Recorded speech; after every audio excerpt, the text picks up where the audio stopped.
And I will start by sharing my presentation, which contains just some opening remarks and a short presentation of SIMAVI, the company that is hosting this webinar. So, well, it's 10 sharp, so let's start.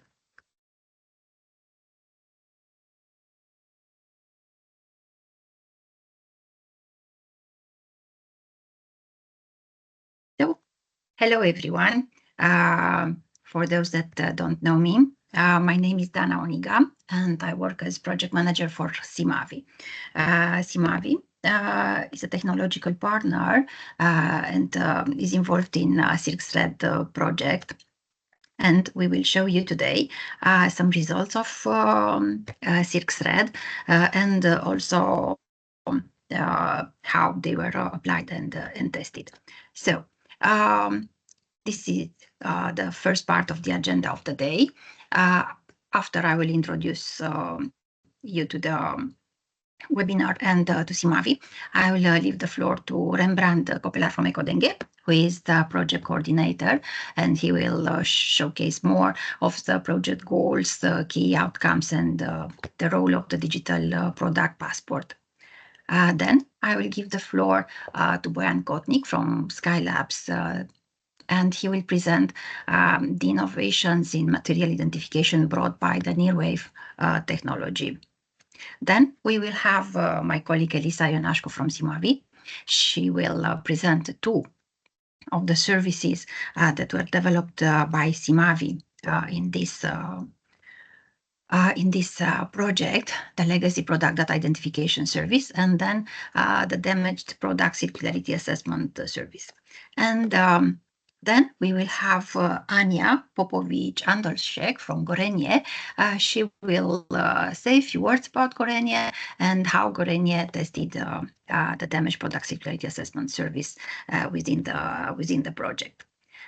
Before starting, I would like to establish some ground rules with all of you. Please keep your microphone muted during presentations. Turn off your camera to avoid distractions if you are not presenting. The presentations will have each around 25 minutes, and we have a 5-minute slot for Q&As. So if you want to put questions before the slot, just put them in the chat box. They will be addressed during the Q&A slot. Please avoid using your phone during the sessions, and of course, as I said, the webinar is recorded and will be disseminated within the project. And now, let's start by giving you more details about SIMAVI, software imagination and vision. I will go quickly, first giving you more details about the company, then about its product, projects, its expertise in European projects, and then its technical capabilities. So, SIMAVI is a company, it's a spin-off of an older company, Siveco Romania. It was created in 2019, and its main activities are in software development and integration. We have various areas of expertise, and we have projects and products in e-learning, e-health, customized applications, environment, customs, government. We have our own enterprise application suite. We work in research and development projects, and we also have some framework contracts with the European Commission. I will showcase some of the products, not all of them. For example, in e-learning solutions, we have products like One Education that creates multimedia content, gamification products, VR, the augmented reality. We also have products in the area of advanced geographic data visualization. We have our own ERP, and one of the newest modules of the ERP is RoboSwap, which deals with automated data entry with AI and OCR. More information about the ERP, because the services that we developed in, I'm giving you this information because the services that SIMAVI developed within SIRCSET project can be, let's say, linked to our ERP. So the ERP, it has 50 business components, and these components covers all the activities of one company. So we have already clients in trade, production, utilities, services, energy, oil and gas, transport, financial and banking, and even public administration. Other products that we have, document management solutions like SIVADoc, secure document registration, like Archive Manager, electronic archiving. And as I mentioned before, we have also agricultural management products like Innovagria, which provides an end-to-end farm management system. Key projects in different areas like e-custom solutions. We have worked for the electronic customs transit systems for Turkey, Macedonia, and Romania. We worked for the Romania's integrated health system. And we also provided solutions for financial, human resource, and document management to public administration like county councils in different parts of Romania. I mentioned here 3 big projects. I will start with EduLib because this is a project about a digital educational platform that had more than 1,600 interactive lessons. The other 2 projects mentioned here, Opoce and Cordis, are with the European Commission and will be detailed further. So, Opoce, it's about the official publication office of the European Commission. We developed a portal for this, and we provide access to all European Union laws and publications, and this is done in 24 official EU languages. Cordis, it's also a project of the publication office of the European Commission, and it's a portal where you can find information about all projects funded by the European Commission. This brought me closer to the R&D project that we are involved in. We have extensive experience in this. We have been technological partner and or coordinator in more than 60 EU-funded projects in both Horizon and Horizon 2020. Now we have under implementation around 25 Horizon projects, and these projects are in health, cybersecurity, border management and border security, energy, circular economy like SIRCSET, climate science, and agriculture. Very few words about the technical skills. All technical skills that are we have in the company, all technical skills necessary for software development, for security, big data and analytics, educational content, geographic information system, and many others. We use a lot of development technologies. I will not mention each of them. And finally, we have also certifications and certified people in software development, database management, third-party products, software engineering, process management, and finally, management and project management. So, thank you for your attention.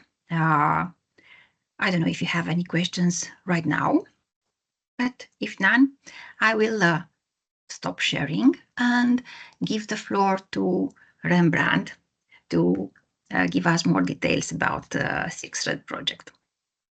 So, Rembrandt, the floor is yours. Thank you, Dana. I'm Rembrandt Koppeler. I'm the technical coordinator of the SIRCSET project funded by the EU that is already running for close to over 3.5 years.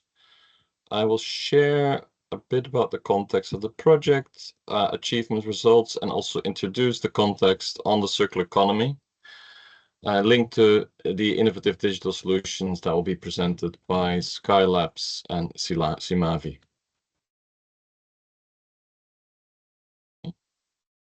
Just to check that you can see the screen. Anyone can give yes. a heads up? Yes. Okay, perfect. Yes.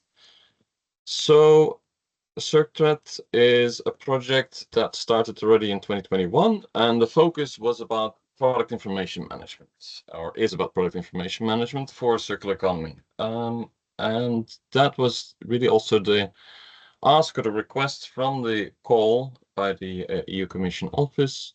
How can we bring different economic operators, actors that say touch a product during its life cycle together and work together on a circular economy? Meaning, okay, today we have typically sharing of information from the manufacturer to a retailer for sales purposes, but it doesn't go beyond that, except for warranty management and repairs. But what about once the warranty runs out? What about once the product is broken at end of use? What about refurbishment? What about the point of recycling? There's no information flow between those actors. So this is the context.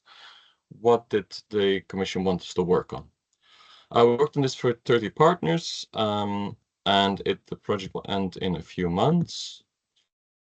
And the broader context, we've been working also especially on electrical and electronic products, mainly washing machines, dishwashers, solar glass, batteries, and boilers with 5 manufacturers, including today GORENJE Hisense, who will present later.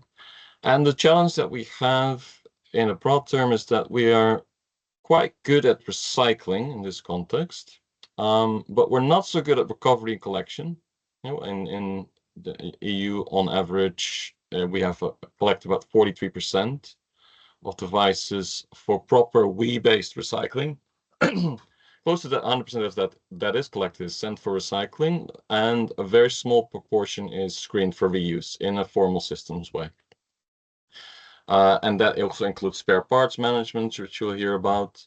So how can we transform that? Because what we need in a circular economy, this is broader across products, is that our recovery systems are more systematically linked to different circular economy options. When a product is no longer wanted, either because it's still working or it's not working, still working because someone wants a new product, it should be able to go into different R strategies.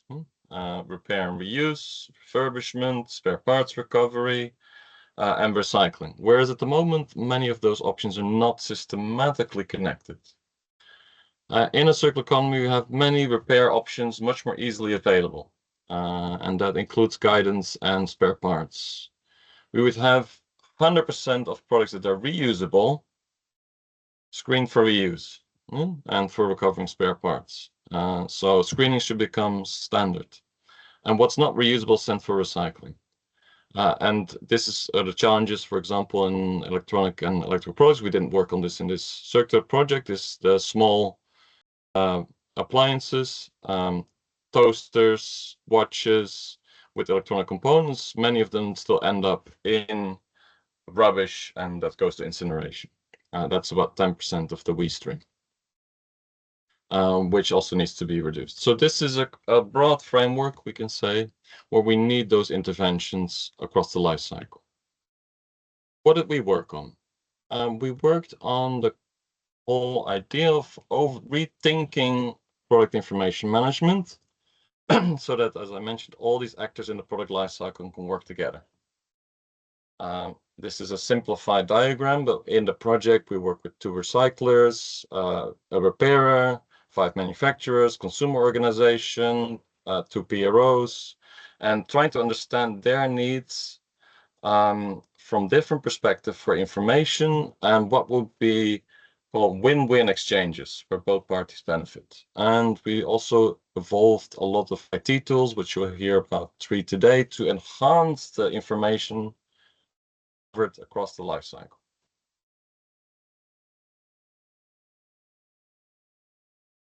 And that has shifted over time because of the change in the regulatory environment into also embracing this currently still, you could call it a very rapidly evolving IT landscape on digital product passports. So at the start, when we started the project, this didn't exist yet. It wasn't in the call. We were one of the first projects to work on this, and we have evolved this. We started with an idea of a digital thread, where at each stage you can add information. And that has evolved into digital product passports to track that. You can find a lot of the results on the website, circtra.com, under publication and results. So I just invite you to take a look if you haven't. There are a number of policy briefs, articles, papers, deliverables. This is a very rich resource, and that relates to a lot of the activities we've carried out. So we've had 3 pilots. They've come to a close. You hear some of the results of the pilots from the Slovenian parties today: SIMAVI, GORENJE, ZIOS, Surovina, SIMAVI also from Romania. And we also had a pilot in Italy and in Spain. And the focus has been on these different stages. So how can we create an identity of the product and manage it across the life cycle? How can we add manufacturing information that's relevant, that doesn't exist or is not covered in a standardized way today? Purchasing and use phase. So we've done digital product passports tests with consumers in Italy, with Media World and BSH. Collection, what could be improved, or what would the future collection points look like if you start screening for more our strategies? So we've looked at a lot of these factors, starting with different use cases, and brought some in practice and have lessons learned from that. A key challenge is really also, you can see different key challenges here, is that a lot of it's a new way of working. IT systems need to be upgraded, and this is all, for most actors, quite a new field. So, for example, today, SIMAVI will talk about legacy appliances assessment. A lot of the information for products already on the market doesn't exist. If we're talking about spare parts, for example, or materials information. This will come with digital product passports in the future, but today we don't have that richness of information. Can we build up more data around this? That's what we presented later. Other challenges relate to, and that also relates to the materials side, which SkyLabs will present, is the plastics. What plastics are in the appliances that we bring to the recycler? And we don't have a rich database for the type of plastics per type of product model that is going into recycling. So they will present different approaches to enrich data from products that are already on the market, as well as what do we do for screening at the point of collection, which is a screening service that SIMAVI has developed, also tailored for different use cases. One is for GORENJE and their needs to bring products back into refurbishment, and for spare parts screening. A key foundation for this is the evolution of the digital thread concept. So we have the European digital product passport system. And the way I like to explain that now is that if you look at the left, is that you have already an existing IT system with product data. Every manufacturer will have that. There could be one unified system. There could be a system where the product data is kept, and a separate IT system where the sales data is kept. But the manufacturer has a lot of the data available.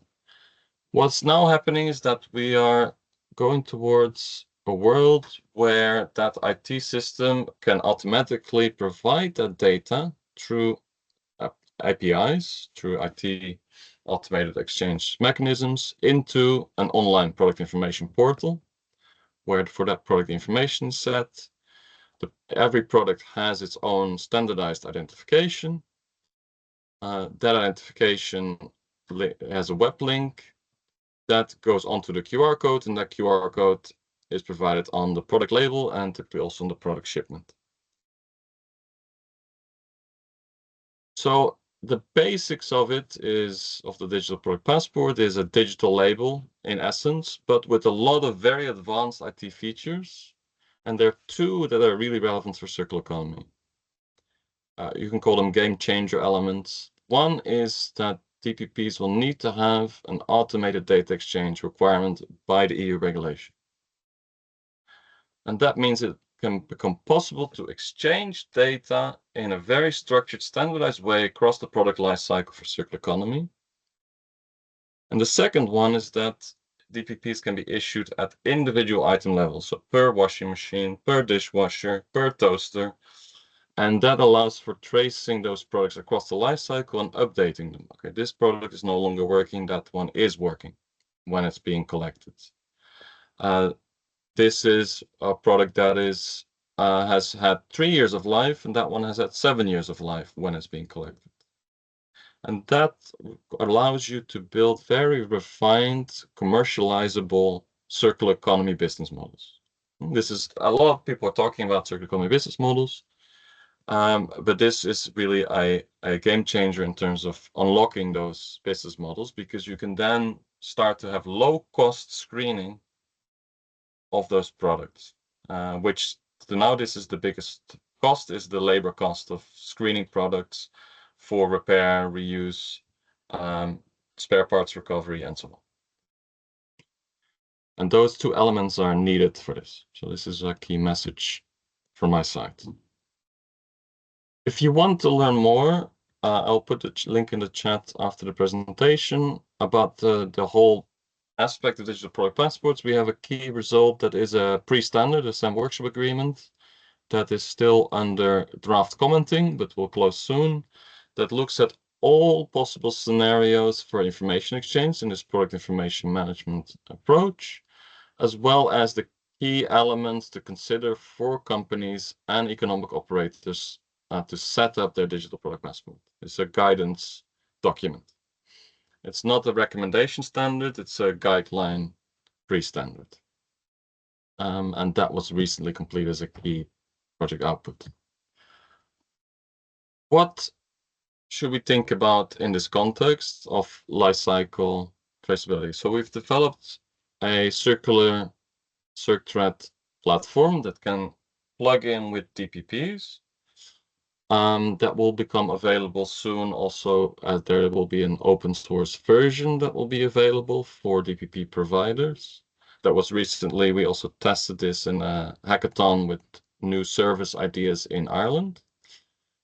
And a key part here is that we first have to think that every product will have its model level DPP and can have an item level identification linked to it. And on the right, you see a sample web portal. That DPP is then used with the ERP module, such as SIMAVI's ERP, can be any other ERP as well, for each production order that's made on the manufacturing line, create a DPP for that product and place the QR code on the product and make it traceable. This is a key part of creating that digital thread or the life cycle history for the product that can then be updated, which is new. So your DPPs can be updated. You can register then component and material information to it and have a product component list for priority components, which can be public or private, depending. Also, in some cases, it will need to be public. For example, in cement products in the EU regulation, will need to declare materials on a public basis. But for more complex products, such as washing machines or dishwashers, this will likely not be included, except for particular substance of concern. And the manufacturer may decide that we want to have access to specific parties that we have contracts with for spare parts recovery, for example, and to have the information in there. And then in the DPP, you can create this updating with these life cycle events. And then whole logic is that at the point of when you no longer want the product or when it needs to be repaired, an event can be created that can be logged, and it can lead to other IT services. being triggered. Okay, I need to have a screening IT service. I need to have a buyback IT service. I want to plug this into a marketplace when the product is available. We already have such IT services. So they can be integrated with the DPP system.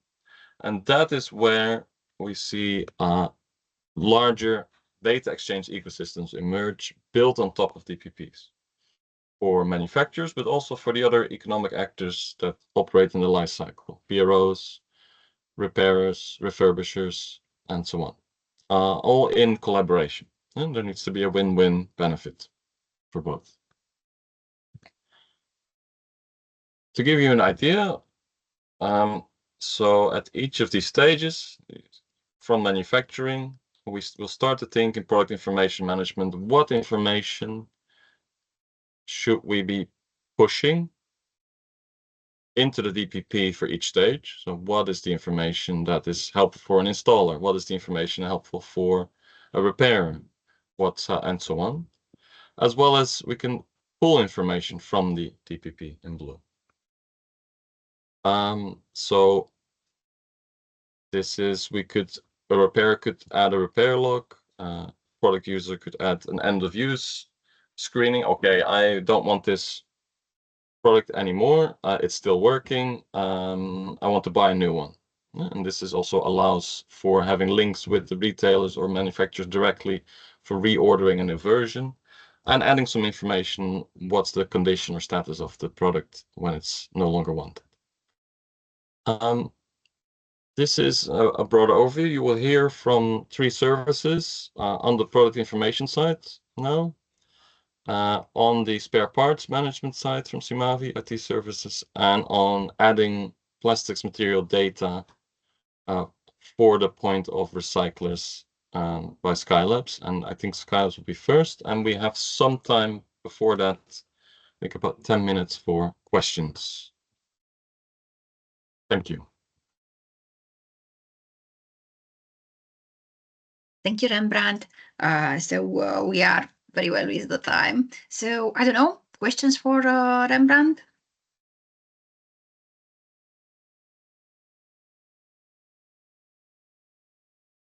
So if you don't have any questions right now, but anything comes up to your mind, just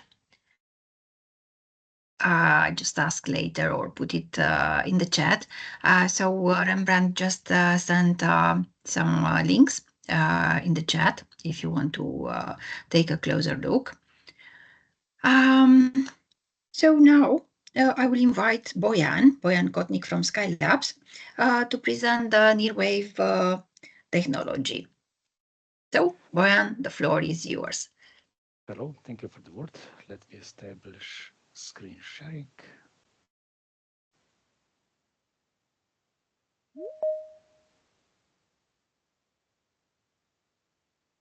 You can see my screen, right? My presentation. Yes, we can. Okay, so my name is Bojan Kotnik. I'm head of engineering at SkyLabs. SkyLabs is basically space avionics development company. Our primary customers are European Space Integrators and also European Space Agency. And basically the technology and the solution which will be showcased today is a result of technology transfer from Earth observation application towards terrestrial application. So our solution is called NearWave. Near stands for near infrared because our technology is based on near infrared spectroscopy. Sometimes it is also called shortwave infrared spectroscopy. So basically, this service supports polymer material composition and additives detection at this assembly line. So here on this picture, you see the product life cycle, which was also shown in the presentation by Rembrandt before. And basically, this service can be used right here at the end of the product life cycle when the product is disassembled and parts recovered and also other materials recycled. Although this technology can also be used at the beginning of this chain in order to perform input material inspection. before the suppliers or when suppliers provide the materials to manufacturer. But in the scope of CircThread, we are focusing at the end of the life cycle of the product. So basically, this technology was pilot tested in Slovenian pilot, as already mentioned, but also there could be also usages in other pilots as well. Okay, so our service consists of two parts. One part is hardware, so this is actual front-end device which needs to be installed at the recycler, and also it has to be supported by software, so some backend components are also needed. The user interaction with our system can be done via regular web browser, via Grafana interface. Here on the picture on the left-hand side, we can see the hardware part of our system.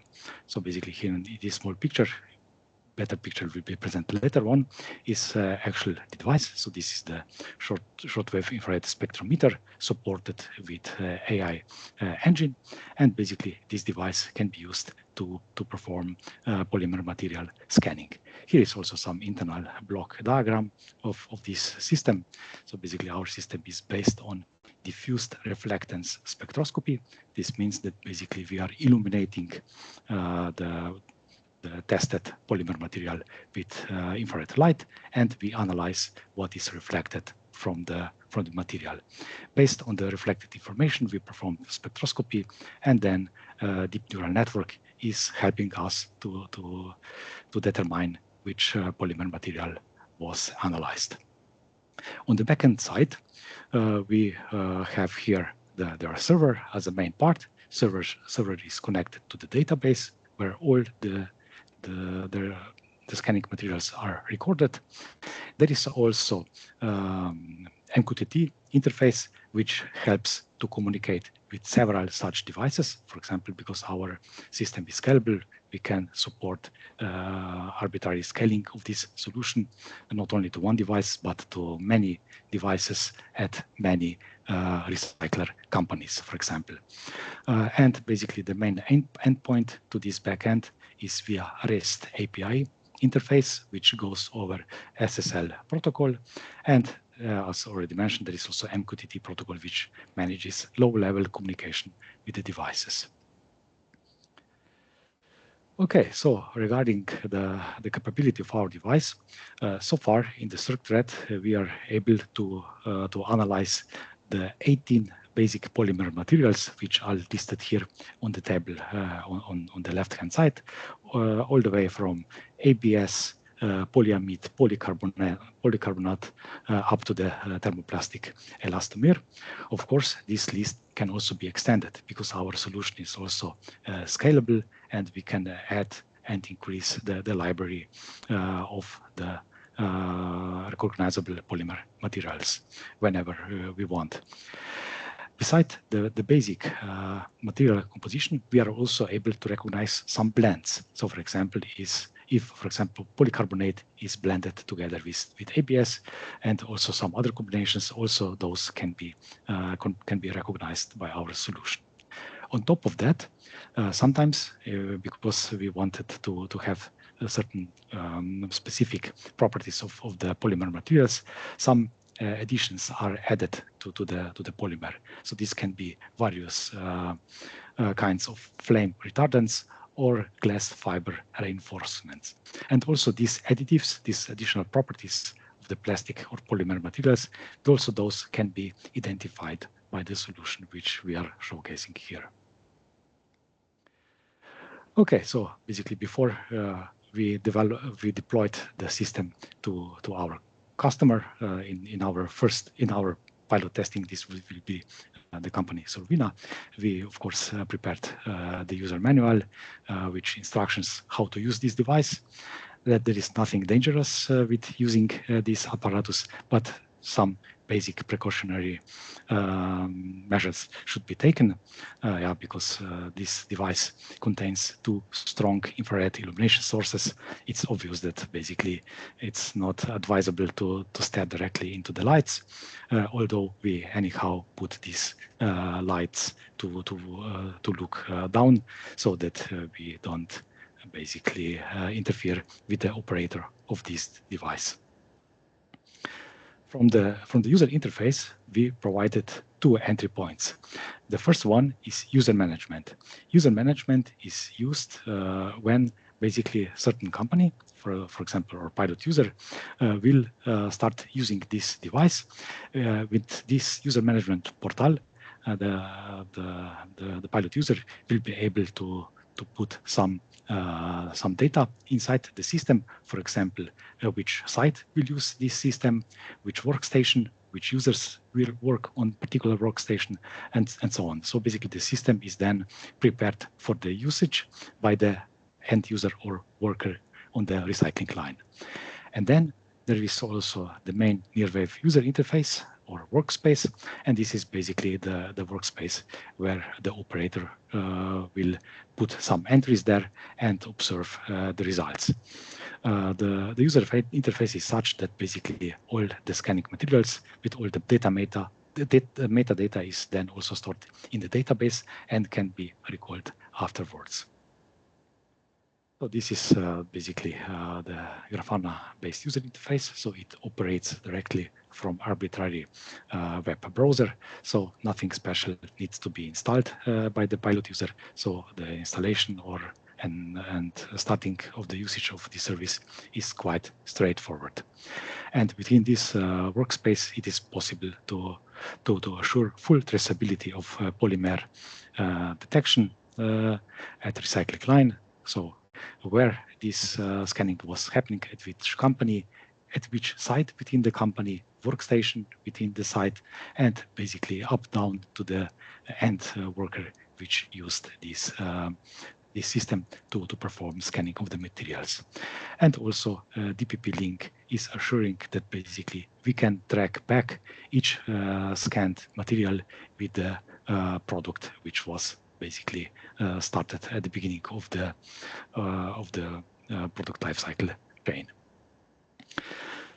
Okay, so after developing of this system, we worked together with Survina to perform pilot demonstration there.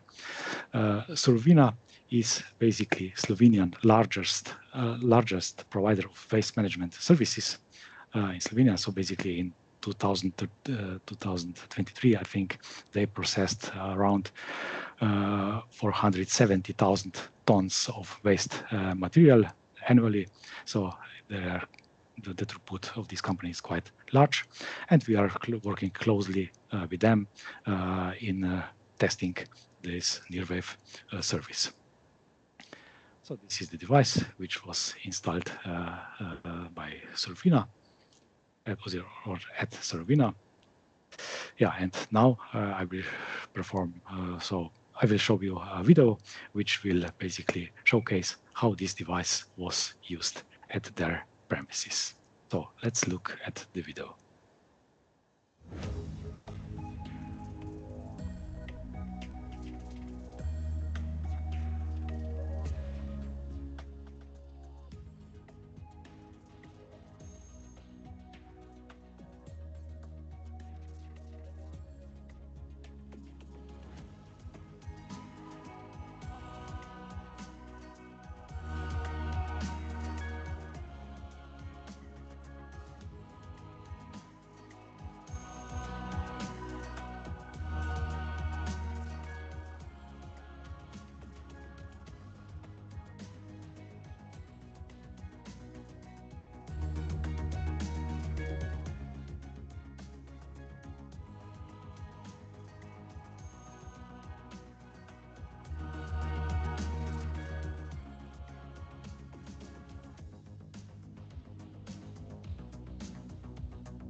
Yeah, okay, so in this video, we saw that basically in the time span of 3 minutes, quite many pieces of different kinds of polymer materials were successfully basically recognized and classified.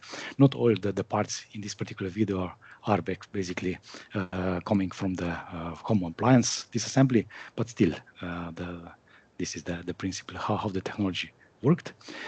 Basically, besides those, we also perform some sample verification coming from the Spanish pilot. So we get some plastic materials from Segasa's Zinc Air battery parts, and also we successfully perform identification of those materials, which we show here. The polymer classification accuracy achieved is higher than 95%. Yeah. And basically, based on this pilot, we also came to several conclusions. So let's look first at what are the advantages of using this near-wave technology. This technology assures quick operation. Results are available in situ, so in place where we perform scanning, and scan time is approximately 2 seconds. So it's quite fast, much faster than old traditional chemometric methods.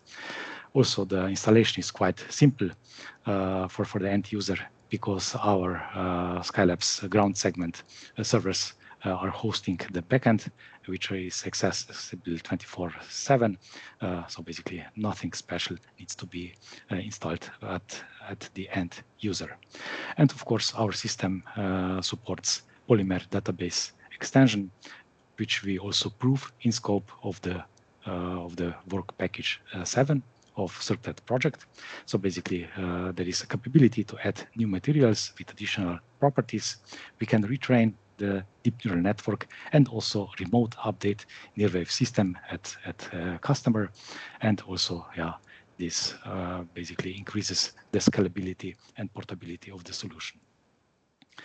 And last but not least, there exists also very simple integration with other services via REST API protocol. And in the scope of the CircTet, we establish successful integration also with SIMAVI's legacy product data identification service, which will be also explained later on. Okay. There are also some limitations of this technology, and we must also understand those. So basically, with this technology, there are two physically inspired limitations. The first one is that near-infrared spectroscopy in the wavelength range from 900 up to 1,700 nanometers has some difficulties with analysis of polymer materials which contain carbon black. Carbon black is basically highly absorbing material, especially in this near region. So therefore, the diffuse reflectance-based spectrometer has some issues to collect the spectral data with high signal-to-noise ratio from such polymer materials which contain high amount of carbon black. And of course, this strong absorption leads to low, or in some extreme cases, to no diffuse reflectance, and this prevents proper identification of the polymer. So basically, in our system, we also implemented so-called garbage collector model. This means that basically when such material is analyzed, then our system identifies the occurrence of or basically uncertainty in particular classification, and basically it notifies the end user that the result is not usable in this case. And basically, near-wave spectroscopy can typically penetrate only a few millimeters into the surface of a sample. So, for example, for carbon black filled polymers, near signals are often strongly absorbed already at the surface. So this is also another limitation which must be handled differently then. There is also another problem which could also potentially occur in some cases. So basically, many polymers have similar near-infrared absorption bands due to their similar carbon hydrogen, oxygen hydrogen, and nitrogen hydrogen bonds. So in some cases, it's hard to distinguish between different types. So there could exist some mixtures between, for example, polyethylene polypropylene pairs, ABS polystyrene, and polyamide polyurethane. But usually polymer materials are not very clean, so there are also some other additives there, and basically this could overcome such confusing situations. But still, this is the limitation of the technology. There are advantages and also some limitations which need to be taken into account and also into consideration when using this technology. Okay, so what are the next steps which we foresee? So what we would like to do beyond CircuitRed project. So first of all, we would like to extend the wavelength range, especially the longest wavelength. So from so that we achieve the range 900 up to 2400 nanometers. This will also add additional information into the spectral information and will make further classification of polymers more accurate. Then we would also like to advance from single point sensor to hyperspectral 2D imager.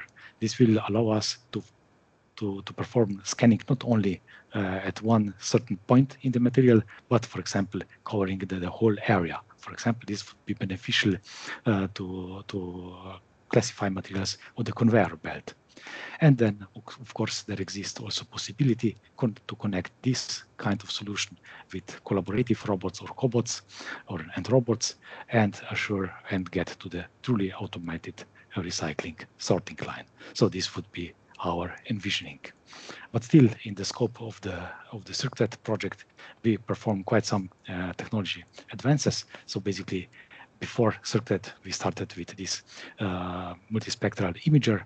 Then we go into the contact-based textile classification, which was done together with GORENJE, and now we moved to the polymer materials classification, and also we moved beyond this contact-based. As you saw, the polymer materials did not necessarily need to touch the scanning head of the spectrometer, so we are able to cover some distance. And of course, there exist a lot of upgrades and further applications and advances of this technology further on. So with this, I would conclude my presentation. Thank you. Thank you, Bojan. So, questions for Bojan? If I can ask, I have one question for you, Bojan. So, what other materials you can use near wave technology also to classify other type of materials? So these are basically primarily focuses to classify organic materials. Besides polymers, also the textiles are quite important one, and basically will become important in the future because of this European regulative that basically new clothes should contain several percentage of the recycled textile materials. So basically the proper classification of the textiles is also an important one, and this is also achievable with near wave technology. Thank you, Bojan.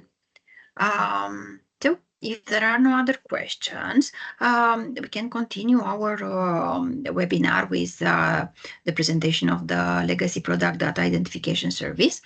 Oh, Pearl, please. Thank you very much for the presentation, and I just wanted to circle back on that comment on recycled content. Is it possible to use this tool then to verify recycled content of polymers based on the near infrared? Yes, it is possible. So basically, we first need to, of course, to train the system with clean blends, and then we could basically, by the analysis of the superpositioned spectra, we can analyze what is the basically the purity of such blends. Yeah, so basically it is possible to analyze those recycled blends. Thank you very much. Thank you, Pearl. So, other questions? So if not, let's move on to the legacy product data identification service. Elisa, you have the floor. Thank you, Dana. I will share my screen.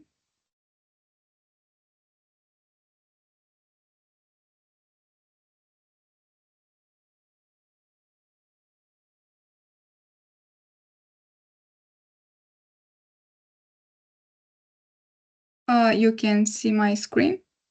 Yes, it's fine. Okay, thank you.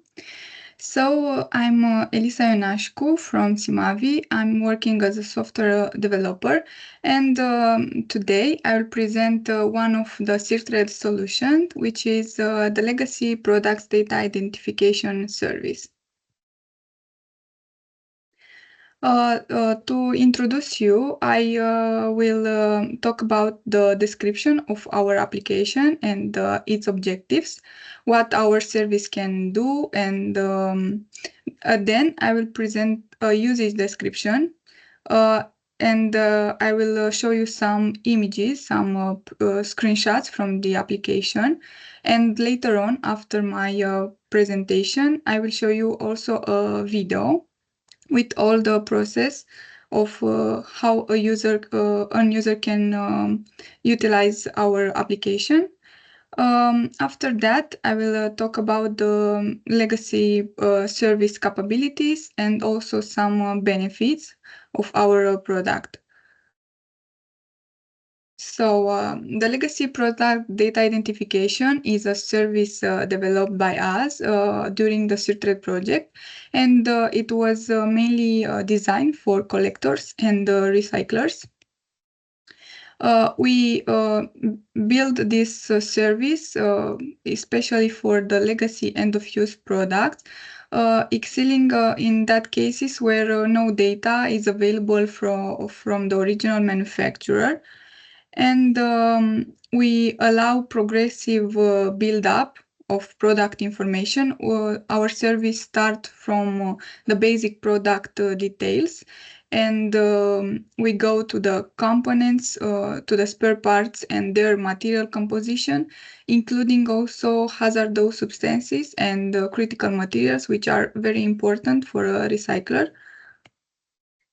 And the big challenge of our service was the limited material information in the market for products that were sold more than 10 years ago. And we want to help the collectors and the recyclers to have this materials information in one place in this application. And for that, we build this application to be interactive and user-friendly, and to help the efficiency of the production line. Because we work with many recyclers in the project, the service is intuitive and adapted to the needs of the recyclers. And the main output of our service is to generate at the end a detailed bill of material for each product. So the objectives. We want to facilitate the way collectors and recyclers approach legacy products. We also want to ensure that no product is left undocumented, and each product spare part will be reused properly. And as I mentioned, we want to generate a detailed bill of materials with all the information for the disassembly process. The brief usage description refers to more steps. We call them steps because there are more easily to follow by the user in the application. You will see later when I will show you some images that these steps are, you can see this step also in the application. First, we have the product identification, where the user needs to specify the required and some optional data for the operated product. Then we go to the product components and their materials information.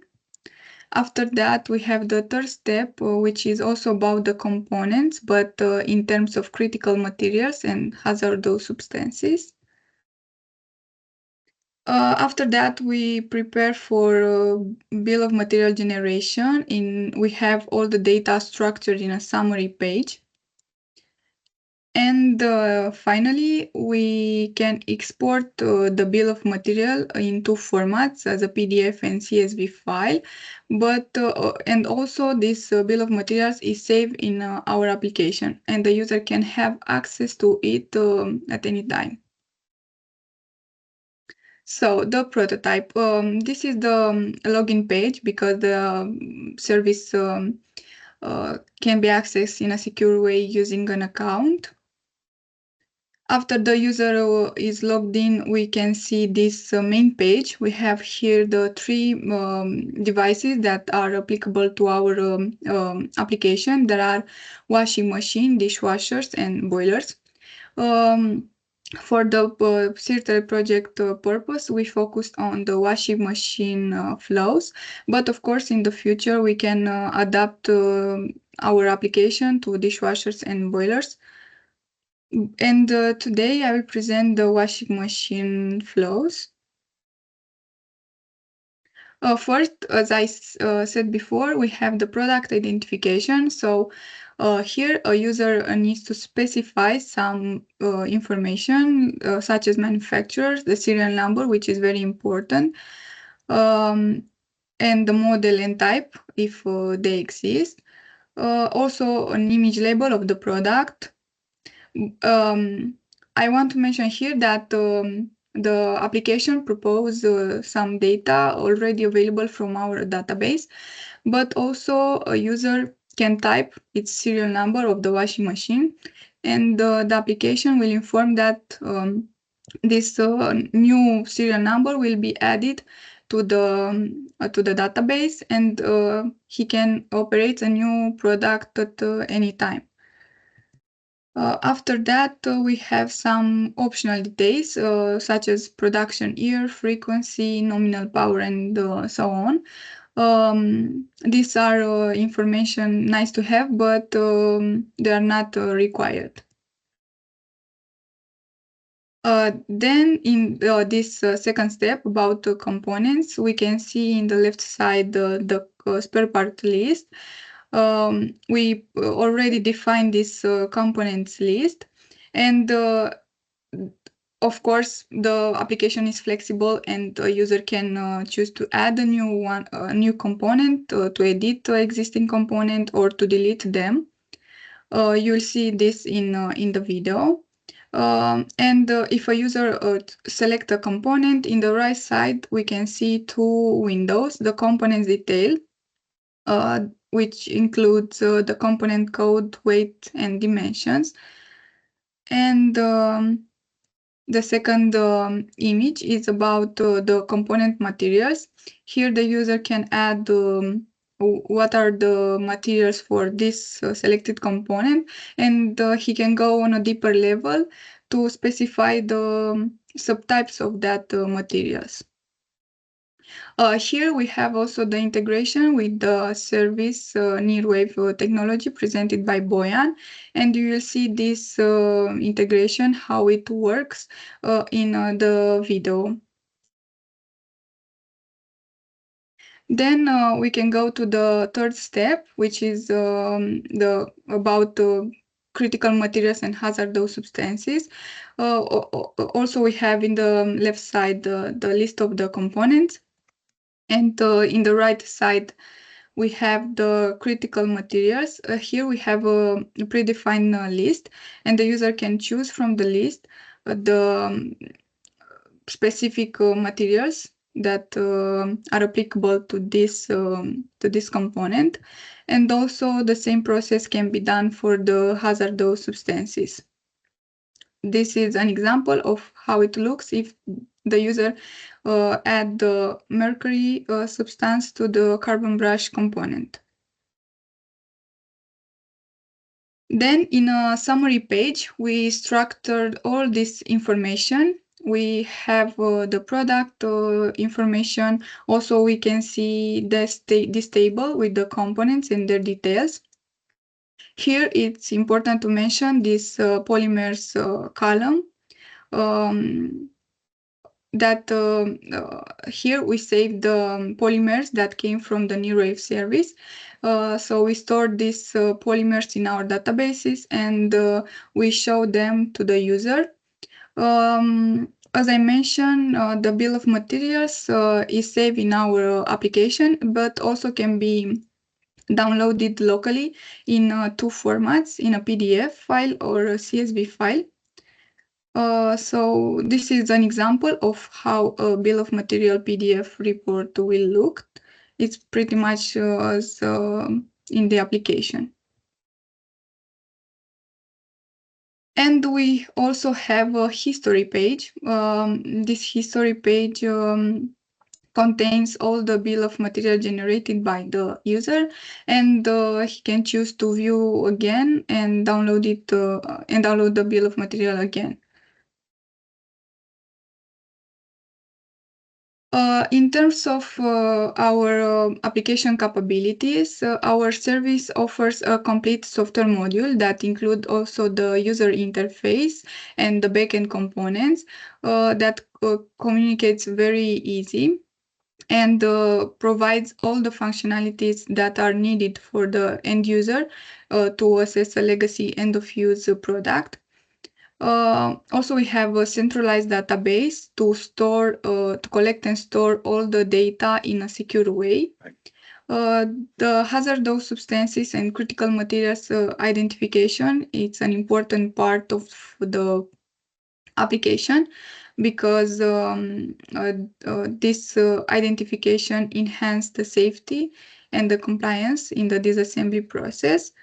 Also, we have the bill of material generation in two formats, which is a strong point because enhance transparency and clarity and can be used by the recyclers in other applications. And integration capabilities, because our service can integrate with other systems at any time to enhance operational efficiency. And now I will mention some benefits of our legacy application. First of all, the end users will have the most important information about a legacy product in one place, reducing that manual assessment and time-consuming processes. And from this, the disassembly process will be more automatic and the product data will be correct and consistent. Also, we contribute to sustainability goal by reutilizing the legacy products and their spare parts in an efficient way. No, I'm ready. I just want to say this in case I lose it. Just bear me 2 seconds. And the bill of materials is the main output of our application that can be used, as I mentioned, by the recyclers in other applications. So thank you for your attention. Now I will show you the video that I prepared. Just a second.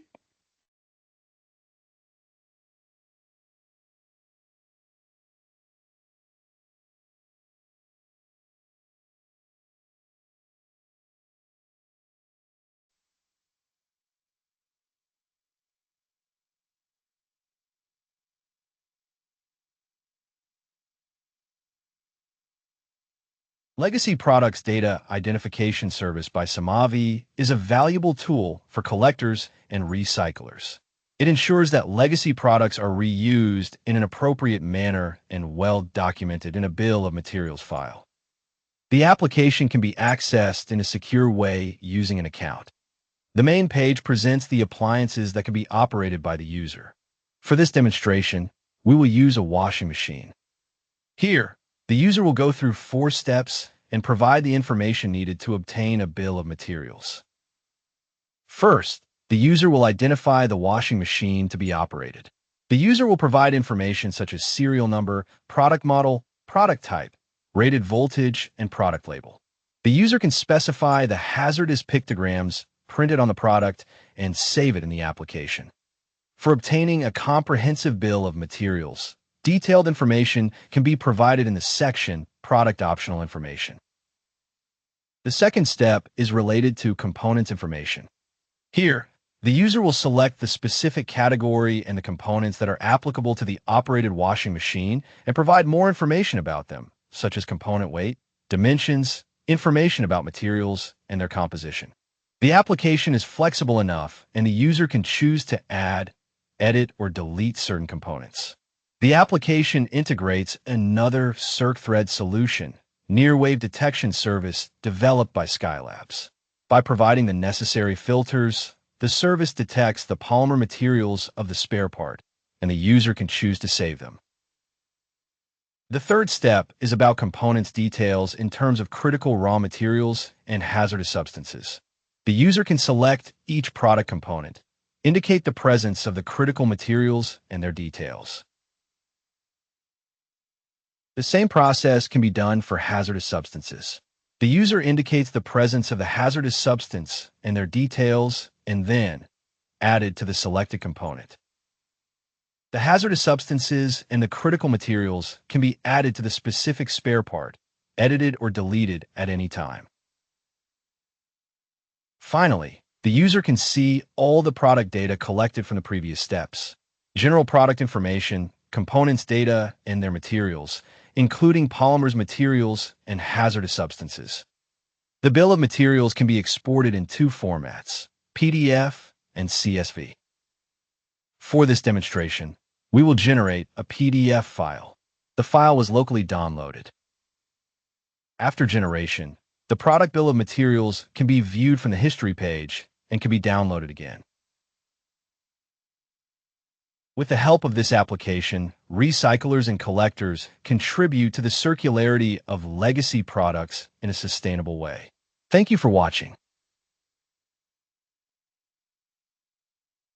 So with this, I conclude my presentation about the legacy application.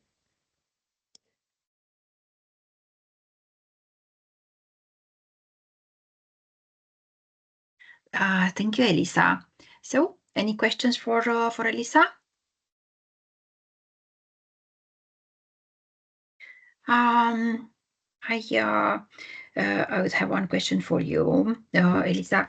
So, we have seen that one of the outcomes of the legacy product identification service is the bill of materials. But for example, the legacy product identification service can be linked with DPP, for example, and I'm sure that it will be more development to be done, but can it be linked with other services like DPP, for example? Yes, sure. In the future, we can link our service with the DPP and extract from there the information that the user at this step needs to manually input as the serial number, manufacturer, and so on.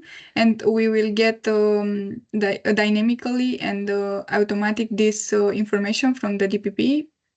And the process for the user will be more easy. So yeah, we can integrate service with the DPP. Thank you. And just one thing, let's say to emphasize at the end, we have seen the flow for a washing machine, but I think that the legacy service, the legacy identification service can be used for any type of legacy product, not only washing machines. Yes, not only washing machine, but this was our focus on the project. Thank you, Elisa. So, any other questions, or shall we move on to the next presentation?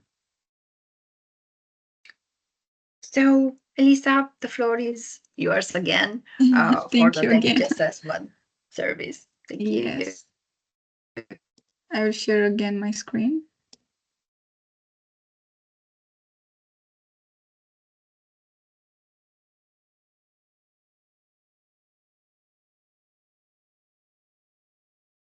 So now I will present another CIRTRED solution. It's the damaged product circularity assessment service. Also, I go through a description of the service and its objectives. Also, I will show you the usage description and the application prototype, and later on I prepared also a video. And after that, I will mention the capabilities and the benefits of our application.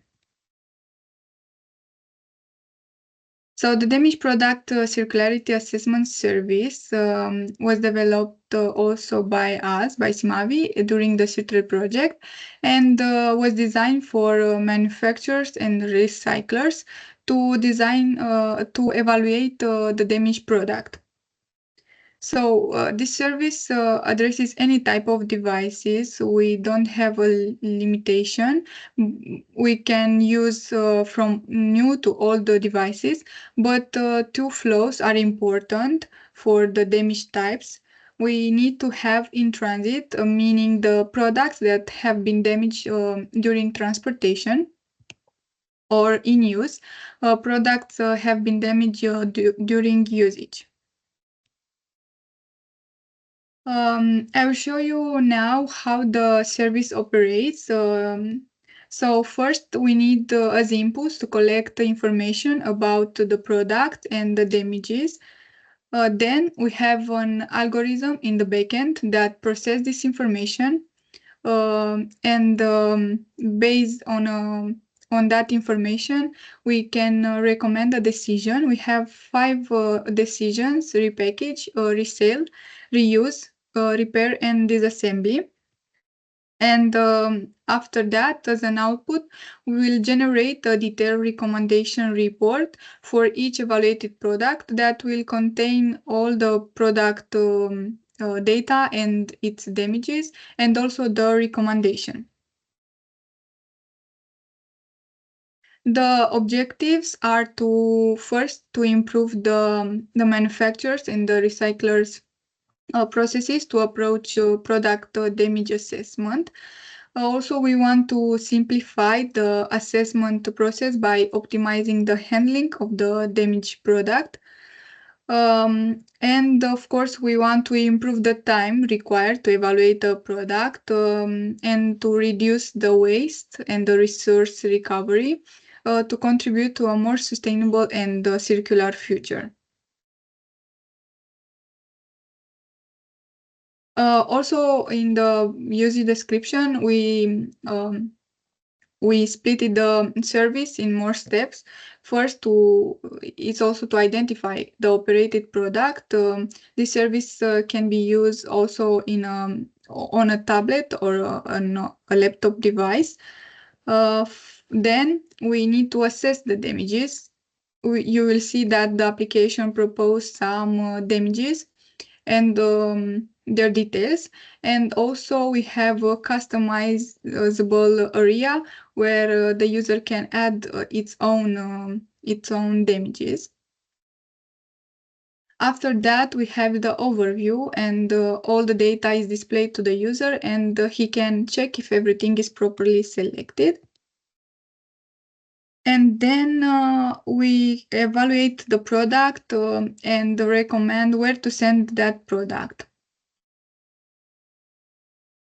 Finally, we will have all this information in a report in a PDF format that can be downloaded locally by the user.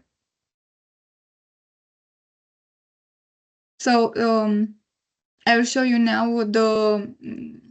how the flow how works the flow, but I will not go in detail because you will see the video at the end.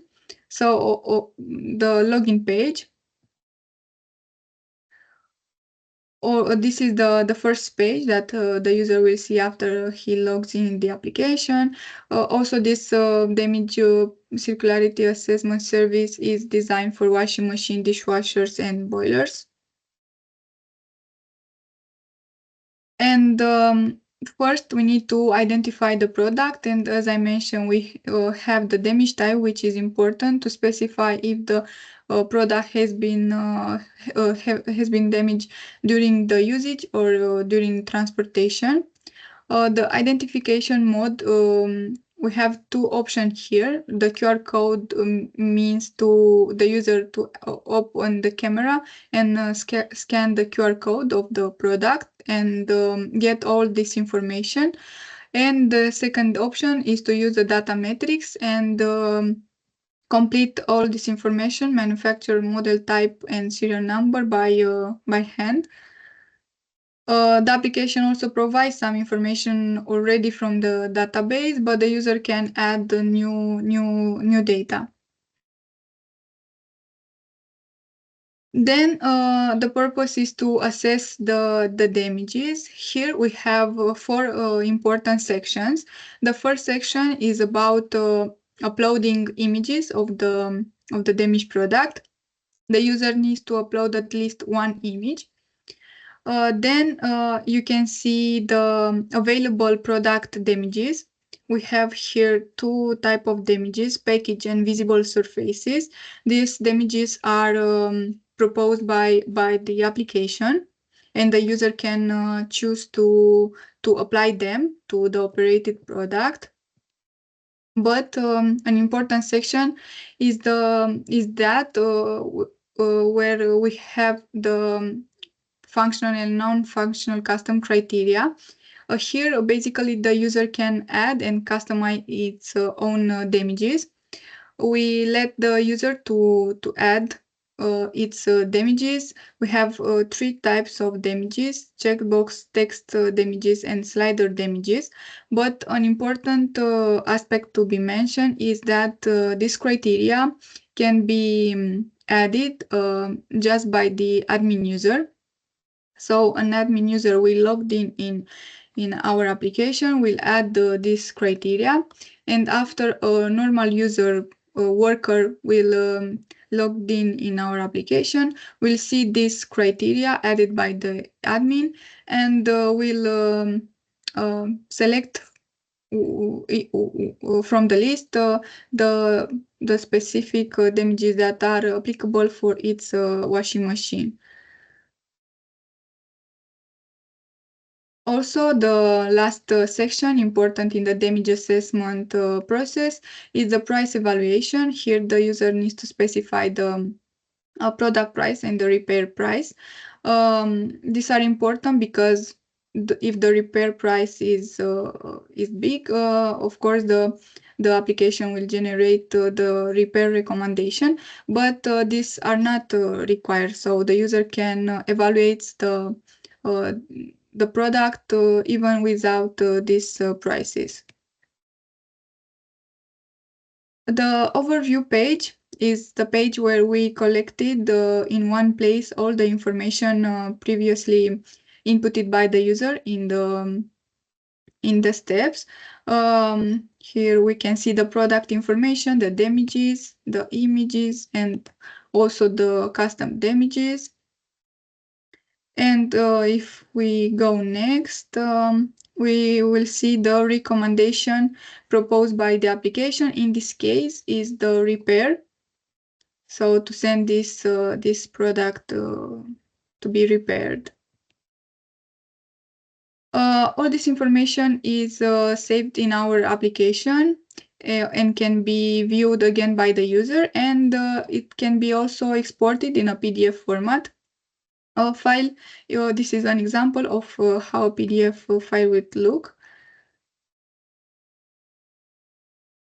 And in terms of capabilities, we provide a comprehensive data process because we collect detailed product data, starting from product serial number, manufacturer, model, and going to damage information. We also provide the transparent reporting because we generate a detailed assessment report that include the input data, the evaluation outcomes, and the recommendation. All this information are stored in a secure database. And of course, the integration capabilities, because we can integrate our service with other systems for this type of products, damaged products. And now I will talk about the benefits. So we optimize the product evaluation workflows and reduce the time and the effort required for manual product evaluation. Also, we offer this customizable damage assessment criteria, and using this, businesses can tailor their own evaluation to their different products, ensuring efficient decision-making processes. And also the detailed evaluation report will include all the data, enhancing the transparency and the accountability of the damaged product. So this was my presentation, and now I can show you the video.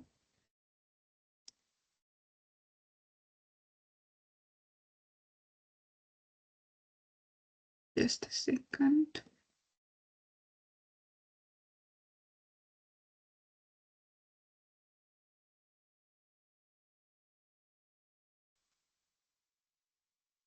Okay.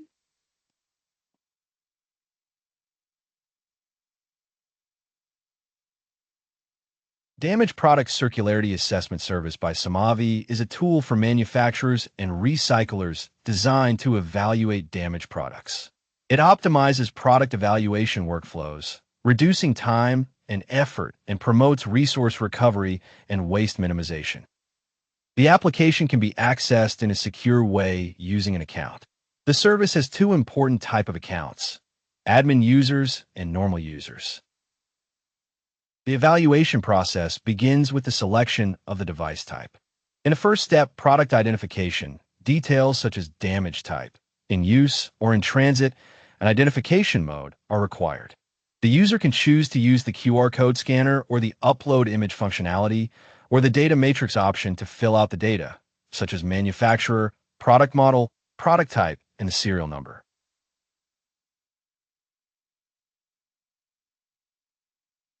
Moving to the second step, damage assessment, images of the damaged product can be uploaded, applicable damage types are selected, and their details are filled out. These are predefined damages that application already provides.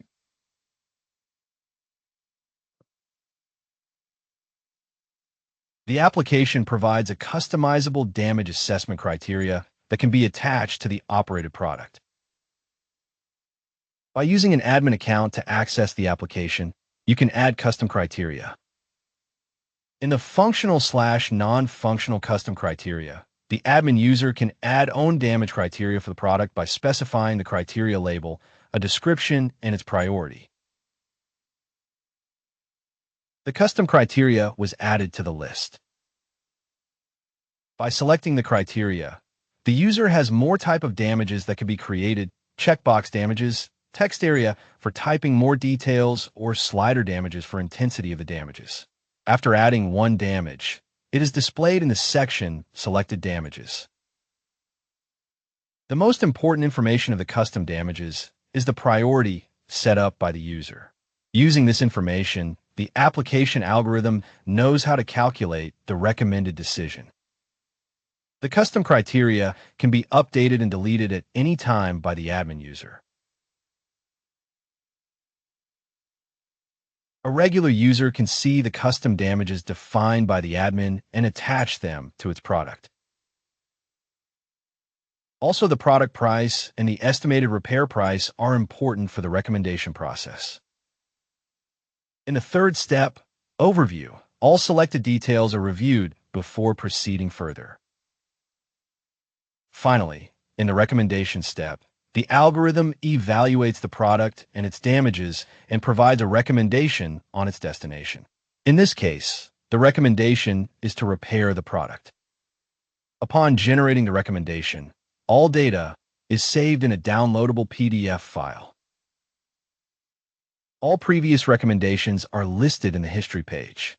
The user can visualize or download them again. By utilizing this streamlined evaluation process, manufacturers and recyclers not only save time and effort, but also significantly contribute to resource recovery and waste minimization efforts. Thank you for watching. Yeah, this was the video that I prepared for the damage assessment service.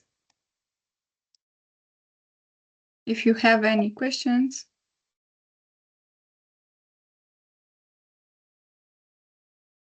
Thank you, Elisa.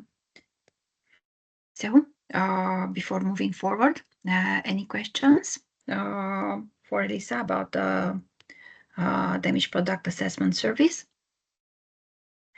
Well, if none, I have well, maybe two questions for Elisa. So, this service, how can it be used? What do we need? A tablet, a laptop? How is it working? The service is adapted also for laptop and tablet devices, even for mobile devices. But because we have a lot of content in the application, it is nice to view it on a tablet. But it is a web-based application that can be was adapted to any type of devices and screen types.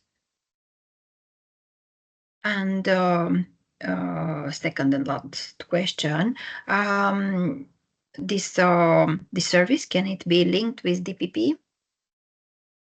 Yes, of course. As in the case of the legacy service, we can integrate the damage service with the DPP and get from there all the information that the user needs to specify in order to identify the operated product.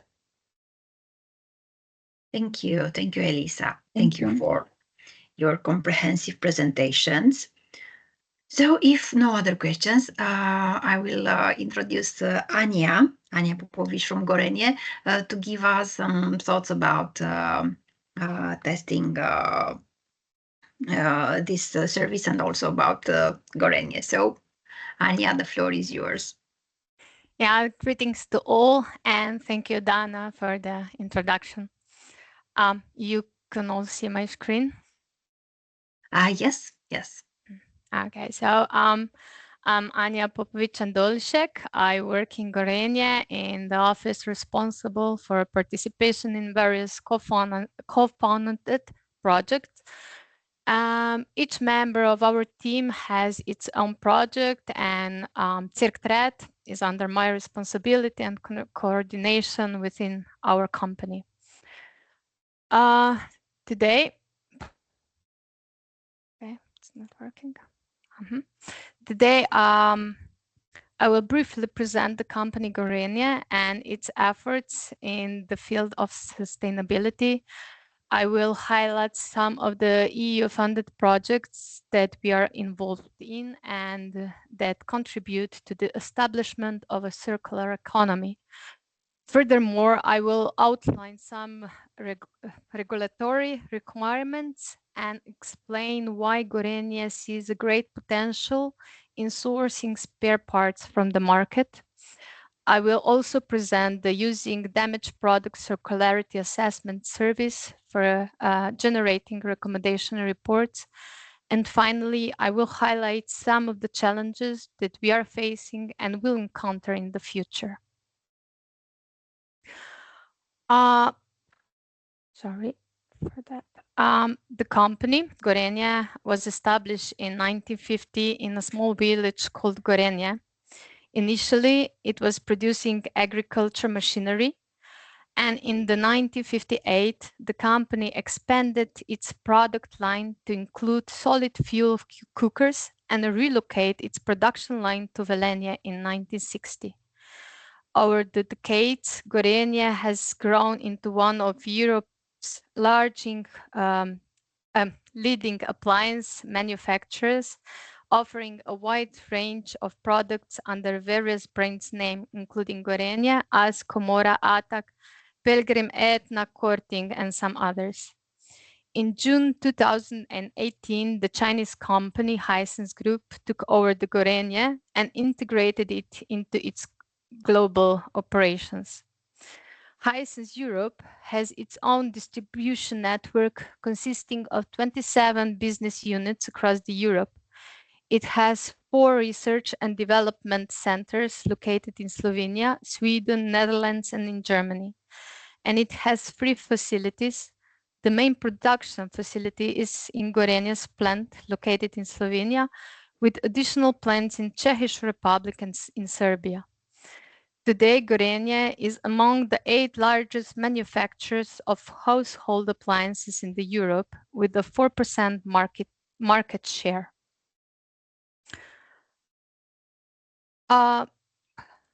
Due to commitment to sustainability, GORENJE has formed the Corporate Sustainability Governance Department that includes representatives from other departments to steer the GORENJE sustainability efforts is in line with its strategy. The Sustainability Steering Committee meets every 2 months to review the progress and make the strategic decisions, and the Corporate Sustainability Governance Department update the management of Hisense Europe at least twice a year in our sustainability initiatives. This governance structure ensures that sustainability remains a priority at the highest level of our organization. So, in 2024, Hisense Europe, which includes also GORENJE, received the EcoVadis Silver Award, placing GORENJE among the top of 11% of companies globally for exceptional sustainability practice.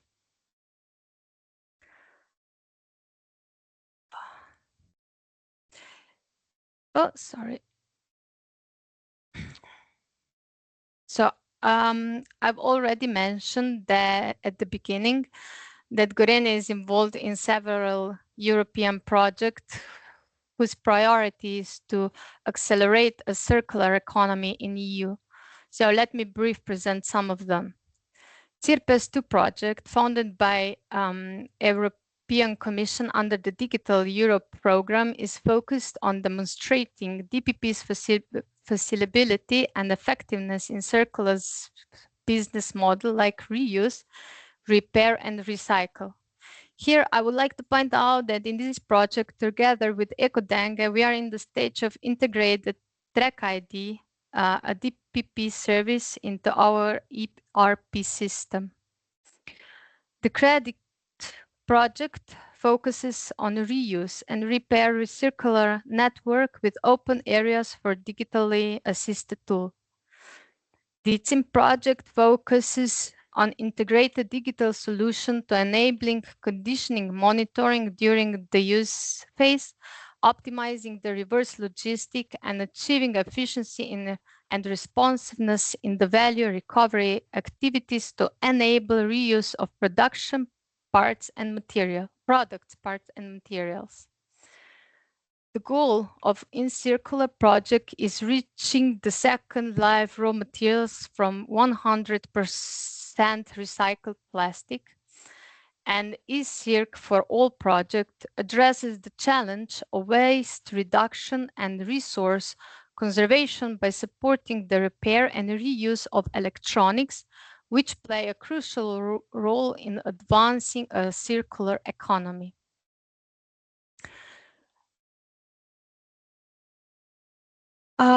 According to ECPR, eco-design proposed requirements that are very challenging for the company, as well as economically questionable. Let me highlight some of those requirements referring to spare parts.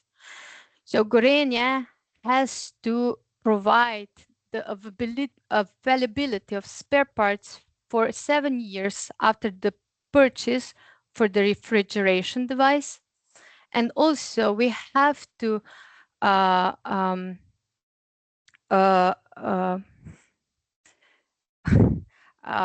we have to make spare parts available for 10 years after the purchase for the washing machines, dryers, and the dishwashers.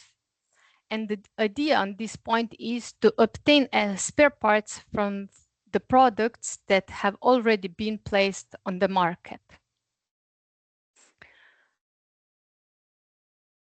So, returned appliances to GORENJE are from a different direction. Most of them are still in the warranty period. On the left side, you can see the appliances which are returned to GORENJE due to the transport damages. And on the other side is the picture of appliance that came from the market and it was already in use. These appliances, especially the ones that are already used, have no visible damages, but are malfunctioning. And we tested the functionality of service for damaged products also on this kind of appliances.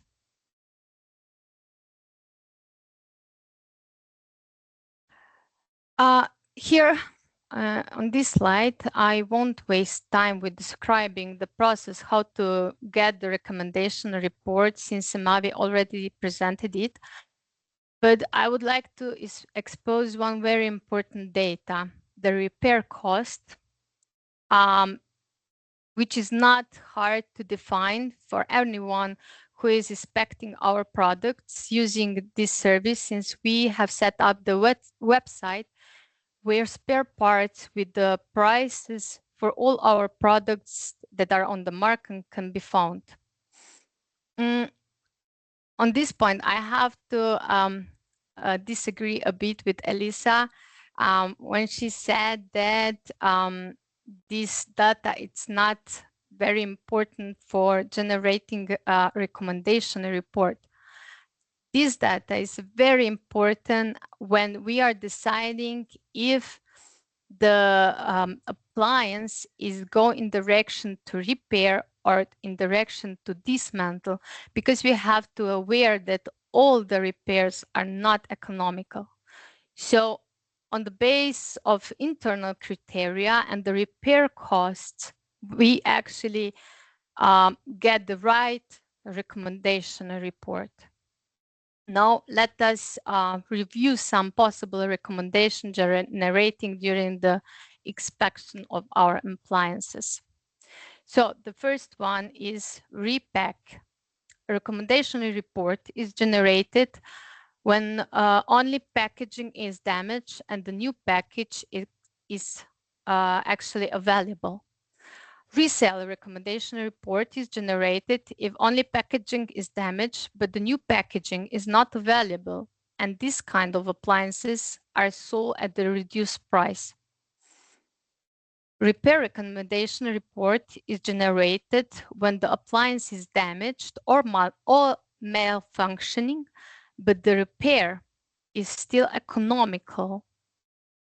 And the disassembly recommendation report is generated when the repair costs are too high and the repair is not economical anymore. And these appliances are the most relevant for GORENJE in terms of sourcing spare parts. So the challenges we are facing is in establishing a circular economy, primarily related to refurbishment and reuse, are the lack of evaluating protocol for components obtained from the market. Right now, we are developing our own evaluation